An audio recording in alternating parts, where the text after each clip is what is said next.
आज हम एक ऐसे योद्धा के बारे में बात करेंगे जो अपने वीरता और साहस के लिए जाने जाते थे। महाराज पृथ्वीराज चौहान। पृथ्वीराज का जन्म 1166 सीई में अजमेर राजपूत वंश में हुआ। पिता सोमेश्वर चौहान अजमेर के शासक थे और उनकी मां कर्पूरा देवी एक महान रानी थी। उन्होंने 16 साल की उम्र में ही पिता की मृत्यु के बाद उन्हें राजगद्दी संभाल ली थी।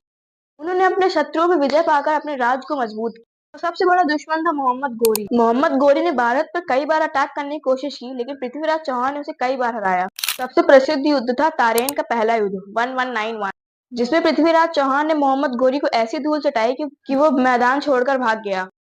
पर 1192 ई में मोहम्मद गोरी एक बड़ी सेना लेकर भारत आता है।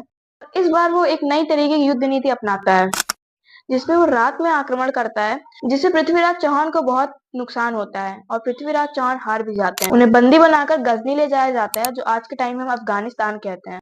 कई ऐसी बायोग्राफीज हैं जिसमें ये बताया जाता है, उसमें ये लिखा हुआ है कि पृथ्वीराज चौहान को अंधा बना दिया गया था, फिर भी वो अपने साहस और चतुराई से गजनी के सामने अब भी अपनी प्रतिभा दिखाने से सफल रहे।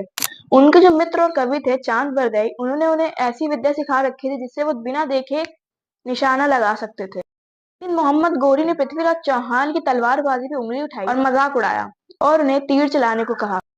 तब उनके मित्र उनके लिए एक रहस्य भरे कविता कहते हैं, 4 बास 24 गज अंगुल अष्ट प्रमाण, ऊपर सुल्तान है मत चूके चौहान। इसका अर्थ है कि 24 बास और 4 गज की दूरी पर सुल्तान बैठा है, इस तरह तीर चलाओ कि सुल्तान की लग जाए।